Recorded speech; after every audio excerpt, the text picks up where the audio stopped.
Can you explain? There's one thing that I love about growing up, and it's the food that brings me back to my childhood. And there's something my dad is well known for. He created Sweet Baby Ray's barbecue sauce, and we would have ribs on special occasions, and he would cook them over charcoal on a Weber grill. And anytime I duplicate that recipe, it brings me back to my childhood. I can smell it, I can see it, I can taste it, and it's like instantly gives me all those family memories and everything. Is there something that you grew up with like that brings you back to your childhood? You know what? Your description just started, like my mouth started watering. I'm like, I want some of that right now. Well, you know what? There'll be two dishes which take me back to childhood. One is, I grew up in India, so Sunday mornings I used to get up to the sound of, like, literally, right? So it was my mom making fresh butter from all the cream that she'd collected the entire week. Oh, okay. She would be churning it with a wooden churner, Oh and my her gosh. rings would be hitting the wooden churner. And that's how I would get up, and I would be so excited because that would mean that it was aloo paratha day. And aloo paratha are Indian flatbreads, which are stuffed with spiced potatoes. Okay. I am just like, my mouth is watering. It's so it is. And the way she would make it is that there would be more potato than bread. So it was a carb overload. And then freshly churned butter right on top, Oh my melting gosh. on top of it. And that is, I mean, it's rumored that that was my first bite. My older sister wanted to have me eat the paratha because she loved it so much. So even before I started on solids, she tried to stuff my face with the aloo paratha. That sounds delicious. The second is my dad would make ice cream. And this ice cream is unlike the ice cream you get over here because it was not egg-based, custard-based. He would just take milk and he would have his book and he would be standing over the pot for a good 2 hours just mixing it and reducing the milk so that it becomes nice and thick. And then he would freeze it. And then next morning, wake us up early in the morning where my sister, me and my mom would hold the pot and he would with a ladle go ahead and churn it so that by lunch we would have nicely churned ice cream. Oh my These gosh. two just take me down memory lane. That is a labor of love for sure. Oh Yes, my it gosh. is. Though that sounds amazing. I love those memories because it just, food, there's so much association with family and friends and where you're at that time. When I was in culinary school, there was so much emphasis on international cuisine. The second 2 years, I went to Kendall College, and right as I was graduating my first 2 years, they started their 4-year bachelor degree program. And truth be told, I think they didn't really know what they were doing. They didn't have a solid plan. So they threw a lot of money on it, and we had chefs from all over the world come and teach us. And it was absolutely amazing experience. And one of those courses was Cuisine of India. And it's unlike any other cuisine I have ever studied. And the spices and the different dishes. I mean, you can draw lines from French cuisine, American cuisine, Italian cuisine. There's like a lot of similarities there, and techniques are similar. Indian cuisine is so different. We made mango lassis and the chai tea and just all I remember making ginger garlic paste and just so many things that I have never seen before. What are some essentials as a chef that you need to understand about Indian cuisine? What do you really what's the base as far as developing flavors and stuff like that? How do you start describing that? Oh, wow. How much time do we have? That's a big question. Even get into it. I think Indian cuisine is about layering of flavors. Okay. It's something that once you take a bite, it keeps hitting you, right? You're like, oh, I just got cumin. Oh, there is the ginger. Oh, there's the garlic. So I think that's what it's all about. But, if we draw an analogy to, when we talk about French cuisine, they are, the mother sauces, right? Mm-hmm. Indian cuisine is such an amalgamation of everybody who's come to India, right? There is this perception of northern Indian food, which was because of, the Persian influence, or in Goa, which is like a western coastal region, it has Portuguese influence.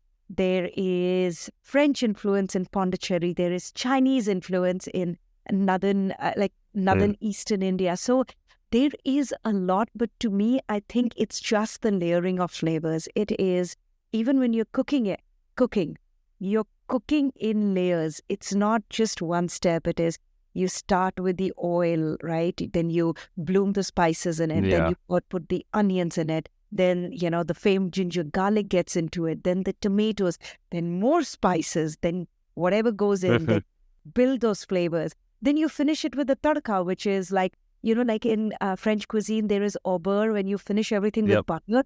In Indian cuisine, you finish it with a tadka, which is a spiced oil. Okay. So to me, I think that is basically in the simplest of ways, that's how you would explain it. How did you get started, like really being interested in food as far as this is going to be my career? And when did that culinary journey start? And then where did you go to culinary school? Was it in the States or was it in India? So I think my love story with food started when as soon as I could eat solids, I think so. I would finish dinner at home. I would go over to my neighbors' houses, tell them that my parents hadn't given me food to eat, so can I eat with you guys? It was That's amazing awesome. because I not only got to, like in India, each and every state has a very distinct cuisine. So what was cooked at our house was completely different from our neighbors who were from southern India or western India or eastern India. It was really interesting. And to me, I think early on, I realized that food was that one language that transcends everything. Like, you don't need to have the same language. You don't need to have the same belief, but you'll connect over good food, right? So to me, I think that was a turning point. And then when my older sister went to do her undergrad, every time I would go to meet her, I would take food. And soon I realized I was the most popular kid on campus and I was not even going to school there. I'm like, this is very me. Like, do something that you love and people love you for it. Yeah. Like, it's a no-brainer. So at that time in India, they weren't culinary schools per se. I pretty much knew that I was going to get into the kitchen. Okay. Where at a time in India, like, you didn't see women in the kitchen, right? Oh, okay. Like in the home kitchen, yes, but in the professional kitchen, you did not. So literally... Was it frowned upon, like, by your parents? Were they like, what are you thinking? Are you crazy? It was. It was not a profession. It was not a elite profession, right? It wasn't a doctor, it wasn't an engineer, it wasn't a attorney, it wasn't it was something which is like, oh, you're not smart, so you'll go into the kitchen. Like, that was basically what it was. But I was like kind of really lucky that my parents were like, do whatever you want, just make sure you're the best at it. Mm-hmm. So I did my undergrad in India, my bachelor's in hotel management, because you had to do the hotel management aspect to get, then just to get into culinary. And I'm so glad because now as a restaurant owner, all of that knowledge really, really helps. Sure. So I did my undergrad in India. It was still is one of the best culinary institutes in India, which is the Hospitality Institutes. It's called the Welcome Group Graduate School of Hotel Administration, Bagsha. But then in my final year, I asked one of my chef instructors, which was the best culinary institute in the world to go to. And without even batting an eyelid, he said the CIA, Culinary Institute of America. So that's what I did. I applied. I came here to go to the Culinary Institute of America. And yeah, the rest is history. Did you have a good experience there at the CIA? I loved it. I loved it. I was the only Indian in campus for the majority of my stay over there. Oh, wow. I did baking and pastry arts because that's what I was interested in at that moment. Till the time I realized what a dismal reputation Indian food had in America. And I'm like, hey, wait a minute. I know good Indian food. I'm a chef. It's my responsibility to change people's, perception of Indian food and show the true beauty of Indian food. So that's pretty much how I started. Wow. And then what was your first job? What was your progression after you graduated? Did you get a job as a line cook and then work your way up to a chef? How did that work out? I wish it was as soon as that. When I came here on a student visa. So, so I had my sister, so I had a lot of my friends, but they were all engineers or doctors, and it was very easy to get your work visa sponsored. But when you're in an industry where there are so many people who really, it's not a specialized skill, right? Yeah. And at that time, it is. It's just not recognized as it. Wasn't at that time. Yeah. And at that time, I was like, I graduated on top of my class. I got each and every award in my class, and I'm like, the world is mine to conquer. And then reality sets in because nobody is willing to do your paperwork, sponsor your work visa. So at that time, it was really interesting. My uncle and aunt, they were opening an upscale Indian restaurant in Cherry Hill, which is very close to Philadelphia. Okay. And they were like, listen, we are looking for somebody. If you're interested, and that's what I did. So for the next 4 years, it gave me a great perception of Indian food. It gave me a great depth of knowledge as to, because I was customer facing. So I got so much like valuable information. And from there, I went to Chicago, worked there for some time, New York. When were you in Chicago? What years were you in Chicago? Chicago, I was there in 2004, 2005. Really? That's when we opened our first restaurant, was 2005. I remember. I just graduated from Kendall in 2005. I remember hearing about it. So so Chicago and then New York. And then around 2011 is when I had my daughter, and I'm like, this is it, right? Like the best example that she'll have in front of her is me. So I'm like, I'm going to go entrepreneurial. I wrote a book at that time. Okay. And then started the process of looking at opening a restaurant. So let's talk about the restaurants. How did you get started with the first restaurant, and how did it evolve into? You have 3 restaurants now, is that correct? Yes, 3 restaurants right now. So it literally started with, as I just had my daughter and I had just finished my book. I had just done a book tour. You needed some more challenges in your life. Just wasn't enough. Yeah. And the interesting part was, so I get Chopped had just taken off. So a lot of people were reaching out. They're like, hey, would you like to open a place in Seattle and LA and I went to all of those places just to see what opportunities were there. And in between all of this, I get a phone call, would you like to open something in Nashville? Now, never been to Nashville. Husband and I, we are business partners. I put the phone down. I turned to Vivek and I'm like, Nashville. I'm like, we were in New York, so we were under this misconception that we are in the food mecca of the world, right? We're like, okay, we arrived, we're never leaving. And I turned to him, I'm like, Nashville. And then we're like, we didn't know anything about Nashville. And we're like, who the beep goes to Nashville, right? But apparently we do. Because we literally, the next week, we flew down to Nashville. And, there are some places where you feel that you've come home, and Nashville was one of those. Even though this was before the city it's become right now, before boom, right? And I'm talking about... I was there 2 years ago. It's nice. They have a lot of things going on there. That main strip it's expanding. You could tell they're putting a lot of money into it. Yeah. I mean, and the first time I came to Nashville was 2012. Is your restaurant around that downtown area? It is. It is very close to the downtown area. It's in an area called the Gulch. So a quick story. This is just kind of random, but when I was in Nashville, I was there for a brand building convention, right? And I was walking down the street, just like morning walk, had my AirPods in, and I walked by a cafe, and they had like seats outside, and I turned, and Marcus Samuelson was sitting outside drinking coffee and like all I said was, hey Marcus, I'm a chef, and shook his hand, and he like, he got it right away. Just like, he had no idea who I was, but he shook my hand, and you could tell that there was like a split-second connection there, a moment I there. love that. Yeah. He's I so love. great too. Oh my gosh. He is amazing. He's So such because a. he's got a restaurant there. I think he was doing something for an opening of one of his restaurants, right?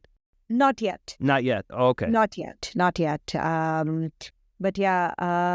But that is pretty much what it was. Like a lot of people come to Nashville and they find their home, and that was the same with us. So we were like, okay, the plan was still to be based out of New York, but to commute to Nashville.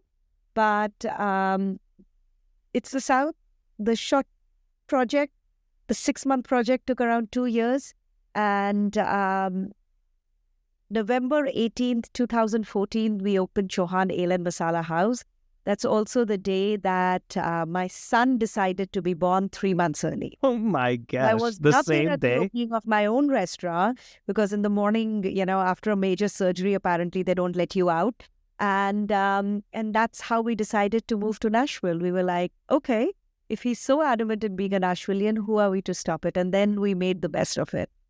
So Wow. over the last 10 years, we've opened 4 restaurants in Nashville. 2 of them we had to close due to COVID. Sure. But yeah, Chauhan just celebrated 10 years. Mockingbird 7. Congratulations. I mean, Thank that's you. amazing. 10 years in any business, but especially the restaurant business, is amazing. It's crazy. And then end of year before last, we just opened our first concept, Eat by Maneet Chauhan in Disney Springs in Orlando. So Oh, wow. yeah, so it's like it's exciting, So are the 3 restaurants, are they similar in concept, or are they completely different? completely different. So Chauhan is it's Indian with with a southern international flair to it. Interesting. Okay.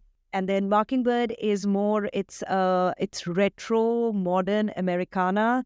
And then we have No Indian influence? no Indian influence at all. Wow. Okay. And then That's cool. Eat is a QSR, so it's a